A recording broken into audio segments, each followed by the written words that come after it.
Killer is dead. Hello there, Seraphim17 once again. This is my Killer is Dead, very hard difficulty video walkthrough. This is episode 3, A Woman of Pain.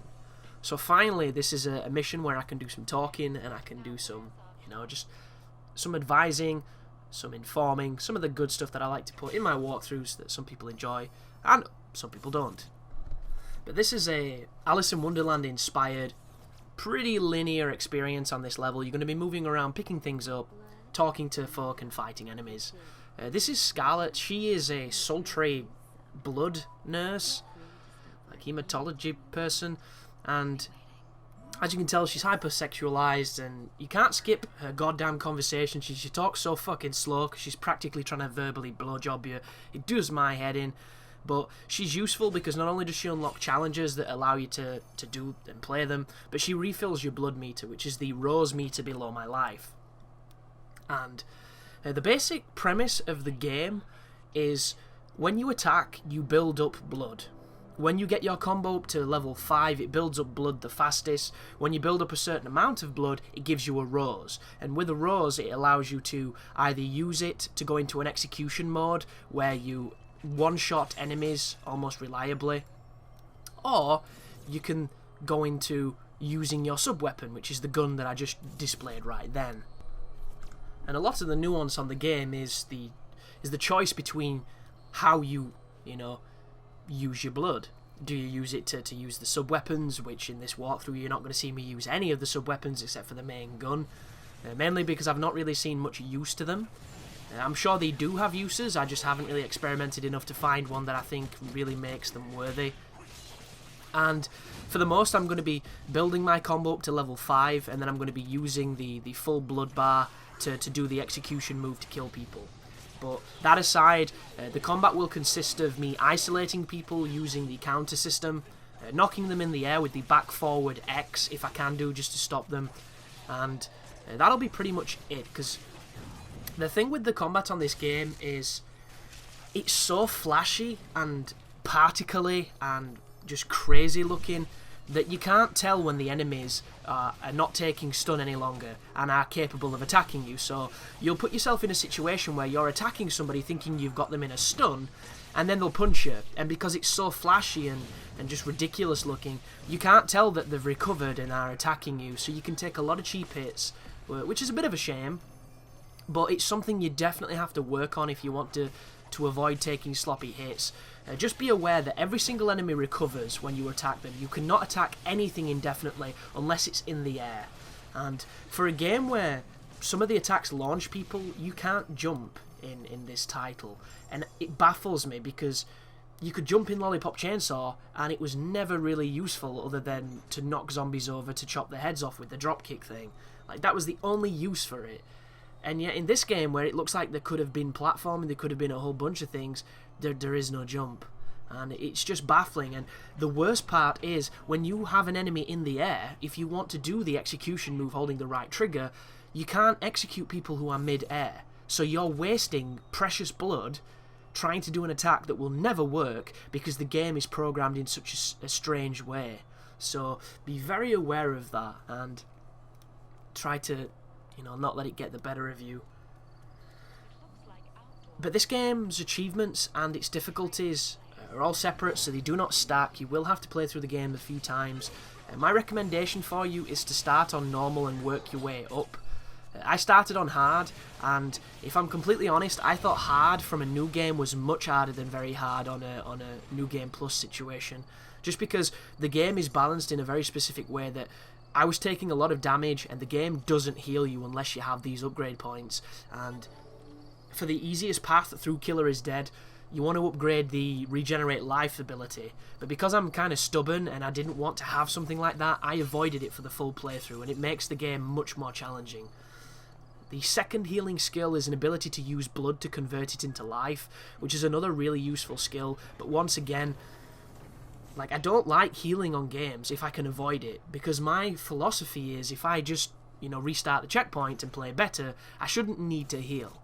Biggest problem is, The Killer is Dead wins my personal award for worst checkpoints of the year, perhaps of this generation, because this game is absolutely horrific on checkpoints. It makes Dark Souls look kind.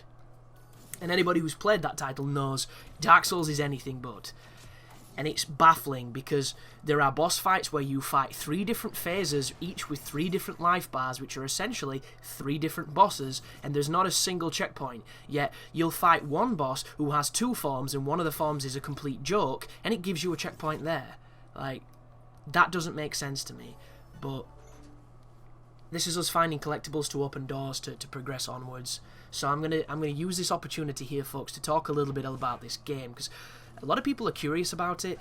It doesn't seem like there's much awareness of it yet, because when you go on forums and things, nobody really knows much about the game, nobody really knows what it's about, nobody really knows, how to play and things like that. Everybody's just kind of figuring it out, and it is definitely a niche title.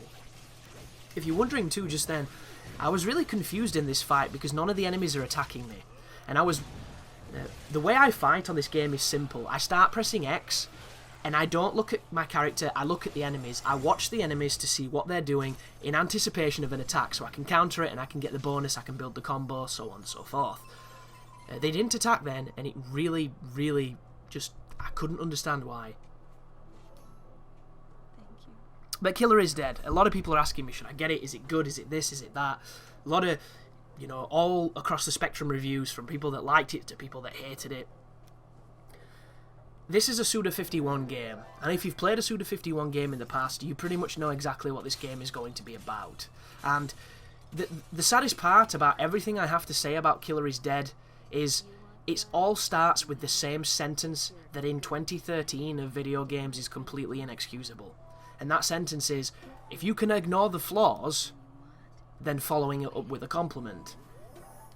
And it gets to the point where I think to myself, we shouldn't have to ignore the flaws. The flaws shouldn't exist. But the game as itself is a very eccentric, just stylish, style over substance interpretation of this crazy hack and slash combat, which, if it was, more technically proficient, more polished, could be an extremely fun and rewarding action game. But as it stands, it's a complete mess. It's a fun mess at times if you find things you like, but there are certain things inexcusable, and I should really talk about this boss. So, the first phase of this boss, you want to dodge its attacks to get the counter bonus, to do a lot of damage, then it's going to climb on the walls, then all you have to do is shoot it down and attack it. When it glows purple like it did then, if you evade backwards twice, you will avoid that move every time. Just ignore my sloppy play, guys, because I'm not showing you a very competent way of doing it. The slash attack he does, if you dodge away from which arm he's using, it generally gives you the counter pretty reliably. I do get punched with it though on this run because I was just having a sloppy game for some reason. But once you drain a life bar, it will want you to do an execution move, and this brings me to another flaw of this game. The execution moves are all governed by blood. If you don't have blood, you can't finish the bosses, and if you don't get blood to finish the boss, it will get its life back to a certain degree, and it will elongate already exceptionally long boss fights. But the next phase here, as you can see, she's missing a leg. She's still doing the leg attack, she's still doing the purple attack, so evade the leg, do the counter, dash away from the purple attack unless you're very good at countering, because you can get a counter off it. And then as soon as she goes on the wall, shoot her with the gun arm, go over, beat her up, build up your bleed bar, and get ready for the third form, which is the most asshole form of the game. So, I want to say pros with cons rather than just a torrent of hate and a torrent of things that I like. And I say hate, it's not really hate, it's criticism. And a lot of people confuse, constructive criticism for negativity. And I want to just be really clear for those people who don't, look at it from a different perspective, more objectively, is I want every game I play to be good. I want every game I play to be the best game that was ever designed and the only thing I want to play for the next few months. I want everything to be amazing. I really do, because at the end of the day, the person who buys the game is the person who suffers if he doesn't like it. And, I paid for this game, and I wanted it to be brilliant, and there are aspects of it that are fantastic, but there are aspects that aren't, and I should really talk about this phase here. So, the thing that bugs me on this particular section is these bugs here are almost unstunnable. and they will always trade attacks with you. And unfortunately, trading damage with an enemy like this that keeps spawning because the boss continues to spit them out, it's just going to get you killed really, really quick. So my advice here is to do one attack and then dash away. When you get a kill, you'll get a bit of blood and it'll enable you to shoot the boss down. The rhythm of this part of the boss is much slower because of the way they want you to fight. Be aware, when you're attacking now, the bugs will find you and they will stun lock you, so be very careful. But build your blood off the bugs, shoot the boss down, attack the boss. Be aware that when the boss is on the roof, it can also fire an AoE attack that I'm going to get caught with here. No, watch, because what happens... There you go. Do you know why I knew that was going to happen? Because the way that the camera works. When I was strafing to my left, because there is no lock-on in this game, which... I'm sorry guys, 2013, no lock-on, Suda, are you fucking high? Really? And I know you can do lock-ons because Lollipop Chainsaw had it. And Lollipop Chainsaw was fucking awful. Yet this has got some redeemable features and no lock-on. So I strafed into a wall. I didn't have a chance to correct because I was focusing on the boss. And it hit me with the energy blast. And it just did it again because the exact same thing happened. Strafing, strafing, strafing. Because the camera's so close, I hit a wall, I can't recover. It is player error, but it's also bad design. But the thing that bugs me the most is your control over Mondo's slashers is minimal at best. There is a move list that you can look at that gives you a little bit more control, but because it's all based on analog inputs and the inputs themselves seem to get confused really easily, you will find yourself not really being all that responsive or fluid with your katana unless you've leveled your combo up and it attacks faster. And it doesn't really come into the game too much or affect you until it starts to, for instance on the bugs, when I was towards the bugs, I went to do an attack, he whiffed the bugs because he did an attack that is not designed to attack a low enemy. So I'm risking myself trying to damage them and my attack is missing because the preset of it is too high. And I can't really control that because of the way the game plays. And also, there are moments when he does 2 attacks for 1 button press, which is the bane of any kind of precise action game if you're playing it on a very, nuanced level. And it's just, it's little inconsistencies that could be easily easily tweaked and fixed and would make so much of a difference. And I'm going to discuss it further in the following videos because that's the end of this episode. So thanks for watching and you take care now.